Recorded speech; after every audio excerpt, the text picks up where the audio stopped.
Here's a thing I was thinking about the other day. London's most famous transport system is called the Underground, or informally, the Tube.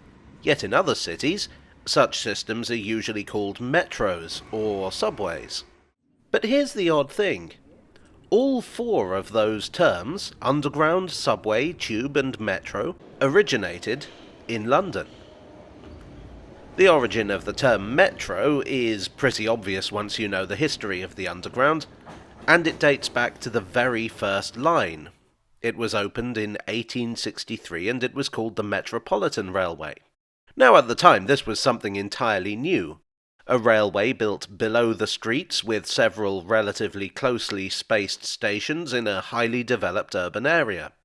I doubt its builders saw it like that, though. As far as they were concerned, it was a regular commuter railway adapted to fit unusual circumstances. But nevertheless, it was unique, and it would be much imitated.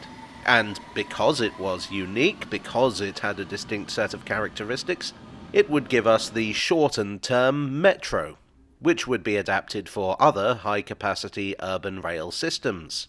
The second underground railway system in the world, in Budapest, was called the Metro.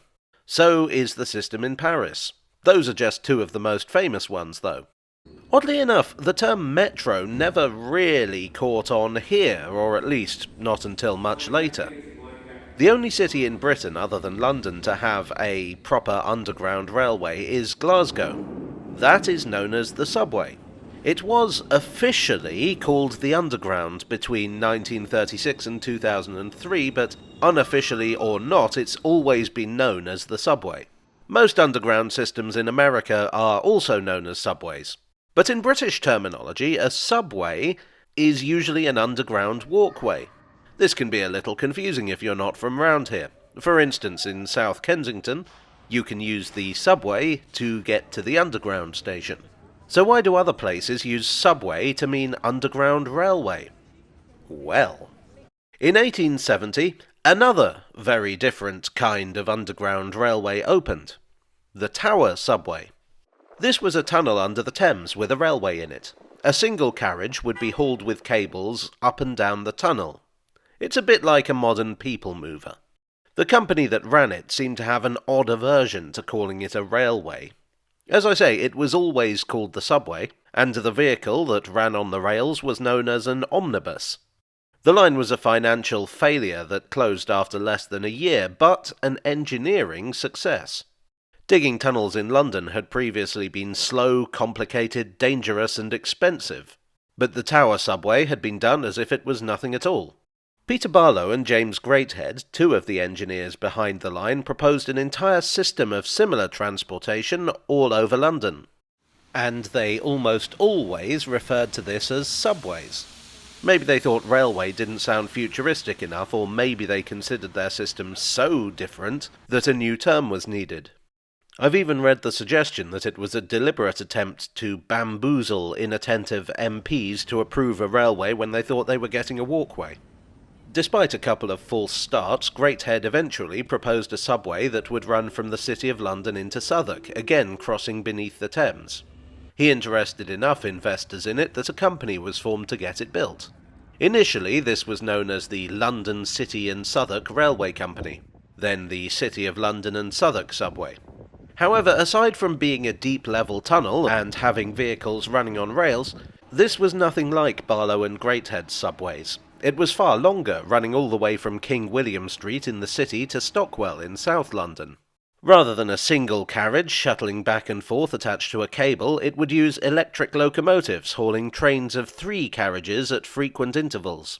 And so, in the year it opened, 1890, the name was changed from the City of London and Southwark Subway to the City and South London Railway.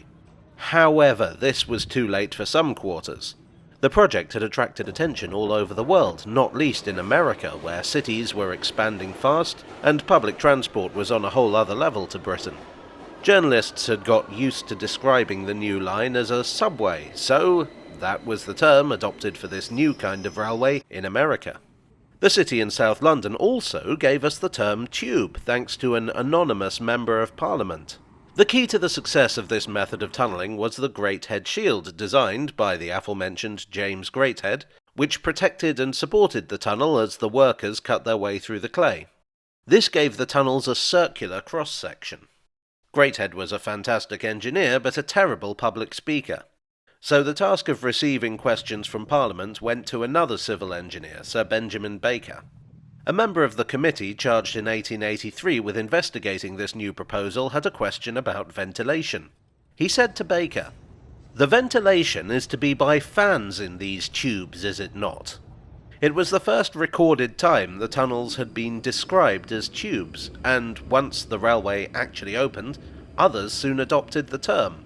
In fact, the Central London Railway, which opened in 1900, marketed itself as the Twopenny Tube.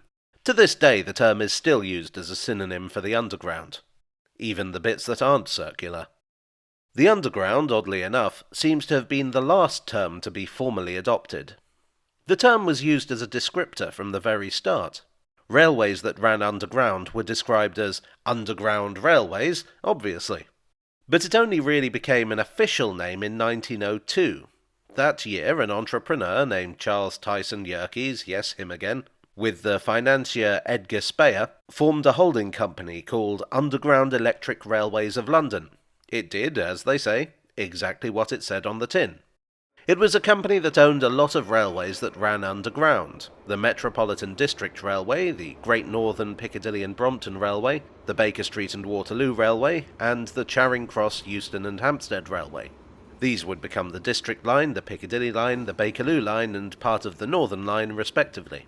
In 1909, a meeting was held between various transport operators in London, including representatives of nearly all the underground railways. This was headed up by Albert Stanley. Following the death of Yerkes in 1905, Underground Electric Railways of London had been found to be in a perilous financial position, due to Yerkes' somewhat, let's be polite here, unorthodox practices. Stanley had been recruited to try to get things back on track, so to speak, and would prove to be so good at this that he would become managing director and chairman. But that was in the future. Among other things agreed at this 1909 meeting was a new marketing device.